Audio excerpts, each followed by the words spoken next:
Hello viewers, আসসালামু আলাইকুম। কেমন আছেন? আশা করি সবাই ভালো আছেন। তো আজকের গুরুত্বপূর্ণ কথা হচ্ছে রেশন কার্ড নিয়ে। অর্থাৎ আপনারা যে কোনো কাগজ অর্থাৎ রেশন কার্ড দিচ্ছেন বা ই করছেন, অর্থাৎ যাদের রেশন কার্ড RKS-1 বা RKS-2 রয়েছে তাদের ক্যাটাগরি চেঞ্জ হয়ে যাচ্ছে, অর্থাৎ অটোমেটিকলি চেঞ্জ হয়ে যাচ্ছে। সেটা ক্যাটাগরি চেঞ্জ করতে হচ্ছে না। কারো আবার হচ্ছে SP88, কারো P88। অর্থাৎ যাদের বড় কার্ড আছে তারা নিশ্চয়ই বড় কার্ডটিকে একবার চেক করে নেবেন যে সেটা আগে ছোটো কার্ডে রূপান্তরিত হয়েছে না বড় কার্ডে। তারপর আপনি যে কোনো ডকুমেন্টে অর্থাৎ যে কোনো ফর্ম ফিল আপে সেটা আপলোড করে দেবেন, অযথা আপনি দেবেন না।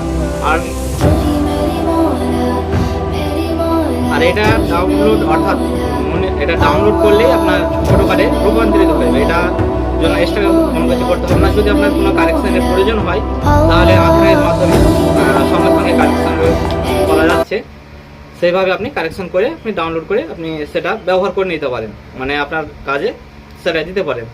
তো আজকের এটুকুই আপডেট ছিল। যদি আপনার এরকম সমস্যা হয়ে থাকে RKS-1 অর্থাৎ এক কথায় বলতে গেলে বড় কার্ড হয়ে থাকে, তাহলে সেটা নিশ্চয়ই ছোটো কার্ডে রূপান্তরিত হয়ে গিয়েছে এবং সেটা শীঘ্রই ডাউনলোড করে আপনি যে কোনো কাজে সেটা ব্যবহার করতে পারেন বা ইউজ করতে পারেন।